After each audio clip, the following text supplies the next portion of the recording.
নিখোঁজ হওয়া শিক্ষার্থী মোহাম্মদ নাসির উদ্দিন সাকিবের সন্ধান চায় তার পরিবার। গত 10 দিন ধরে নিখোঁজ রয়েছেন হামদর্দ পাবলিক কলেজ থেকে উচ্চ মাধ্যমিক পাশ করা সাকিব। শনিবার জাতীয় প্রেস ক্লাবের আকরাম খাঁ হলে এই সংবাদ সম্মেলন অনুষ্ঠিত হয়। সংবাদ সম্মেলনে সাকিবের বাবা বলেন, গত 18 সেপ্টেম্বর রাত আনুমানিক 10টার দিকে সাকিব তার নিউ স্কাটনের বাসা থেকে বের হয়ে আর ফেরেননি।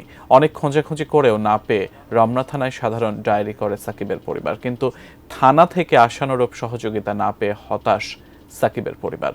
সাকিবের বাবা জানান, নিখোঁজের আগে বাসায় একটি ল্যাপটপ নিয়ে আসেন সাকিব। তার বড় ভাই ওই ল্যাপটপ সম্পর্কে জানতে চাইলে সাকিব জানান তিনি ধার হিসেবে ল্যাপটপটি এনেছেন।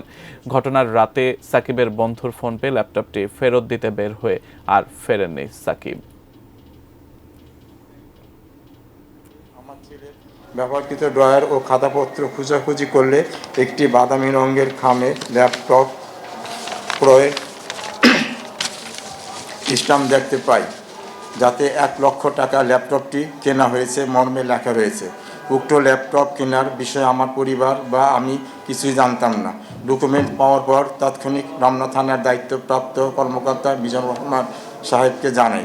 জিডি করার পর দায়িত্বপ্রাপ্ত কর্মকর্তার সাথে নিয়মিত যোগাযোগ রক্ষা করি, কিন্তু থানা থেকে আশানুরূপ কোনো রেসপন্স পাইনি।